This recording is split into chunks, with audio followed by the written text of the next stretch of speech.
Katie Wu, The Athletic. Hey, Mike, Cabby has been very steady. He's been a very steady option for you guys pretty much all season. How alarming was it for him to come out and for you to see what we all saw? Yeah, I mean, clearly, if we thought there was any possibility of that being in play, we would, A, wouldn't be here, and B, we wouldn't pitch him. But to your initial point, and rightfully so, this guy's pitched very well for us this year. He's got 4 walks in like 12 innings, and he's thrown the ball very well. He's been able. He really, and still is the case. You have moments. They're human beings out there. They're competing. Obviously, wasn't intentional, but this guy's actually transformed himself from a thrower that we saw a couple years ago into more of a pitcher that we saw towards the end of last year, and picking up big innings for us and pitching in the playoffs, and a guy that we have gone to the last couple of years in bigger spots and trust, rightfully so, and will continue to trust. And he went in a spot that, in a tie game, that was right in his spot. The lefties in the lineup that are their better guys, and obviously it's completely unfortunate that the ball got away from him. And our prayers are with Bryce Harper, and hope that he's okay. Thank you. You're welcome. Derek Gould. Mike, you should know Harper shared on Instagram that he was doing well. He did a video on social media. Yeah, well, that's good to hear from him. Had contact with their clubhouse, and all initial reports have been as favorable as possible, so thank God. Thanks for sharing that, Derek. Yeah.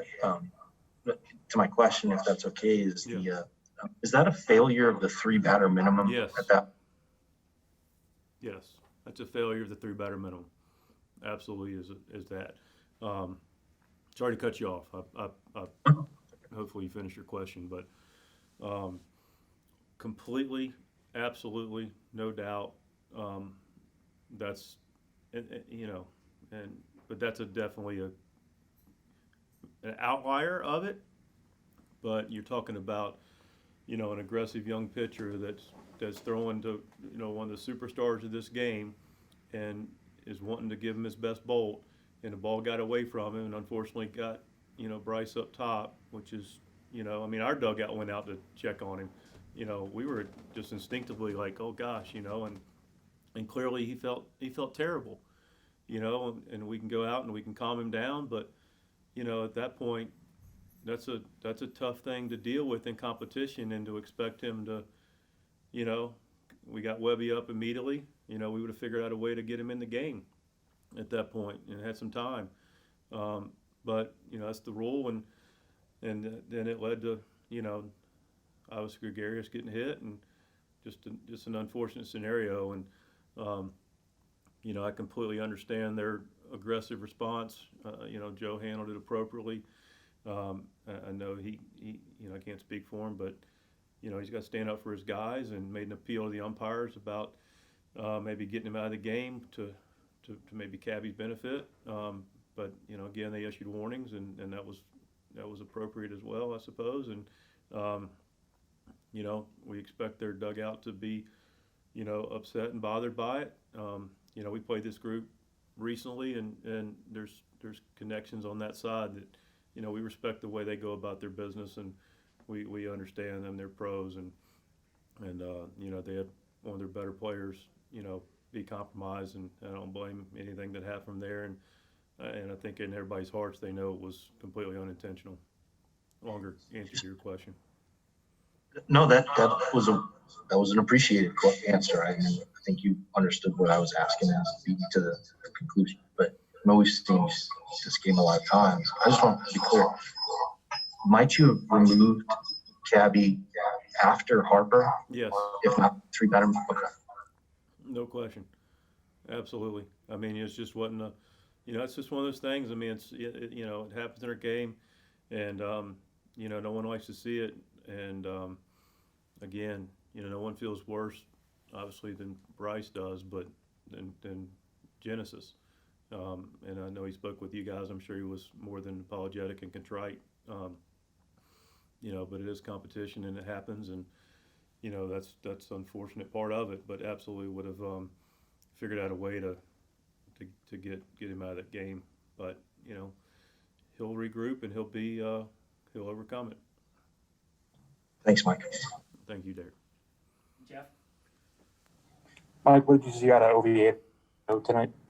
I just got there talking to him. I saw a guy that pretty much what we expected. Pitched well, a few 3-ball counts. Got some 0-2s to 3-2s, some head and counts. But look, he got a head and counts, and he was able to make a lot of good pitches, and his stuff was really good. This guy's gonna be a real beast in this league.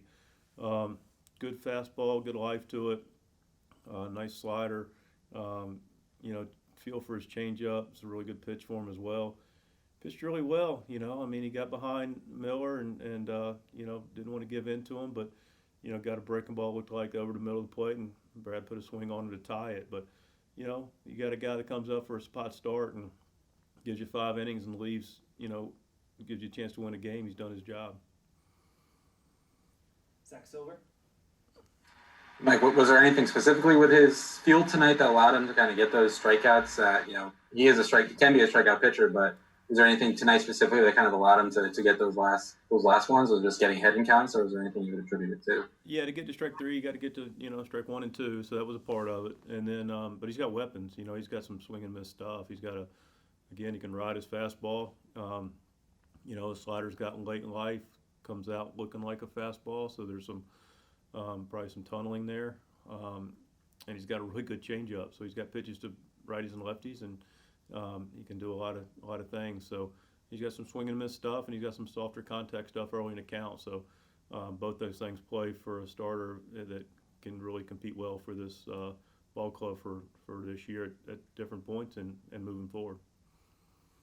Small sample size alert here, and Paul's obviously a guy, Goldie, who doesn't really he knows what he does and does it well. Is there anything you're seeing him, I guess, getting back to form or steadying over these past 2 games, or is that just kind of a natural bad luck and he's kind of getting back to where he usually is? I think you're seeing the last 2 nights him being good, using the whole field. He drove the ball to the very top of the wall yesterday for 2-run insurance double, and put a great swing on a ball that gets out of the ballpark basically to little left to center field. So you're seeing a guy that a good hitter, knows what he's doing, and you're just seeing a talented guy getting some pitches and putting the swings on him. Commish? Surely was Miller's outing impressive enough where he might be able to get back into more of the late inning mix than he has been lately? Yeah, it was. He was quick and efficient. Talked about this. We've had such length out of our starters, and games where just wasn't his spot necessarily. Faced the clubs with a lot more righties, and so he hadn't pitched in a while. Was super sharp today, and he's always a guy that's a candidate to pitch about any time in the game. Mike Reeves? Would there be any concern whatsoever with Génesis maybe moving forward, the emotional part of something like that? He was upset, and for good reason. Is that something that you guys will have to talk about, deal with? I'm just kind of curious. We've already talked to him right after it happened. Talked to him on the mound. How much he hurt, I'm not sure. He's still got a lot of emotion going from the, what had just happened, and because it happened quick. It happened, really quickly, and then went and talked to him in the dugout, and we'll catch up with him. Multiple staff members, players have caught up with him. He's a tough kid. Obviously he's bothered by it, but he'll move forward. Everybody good? Thanks, Mike.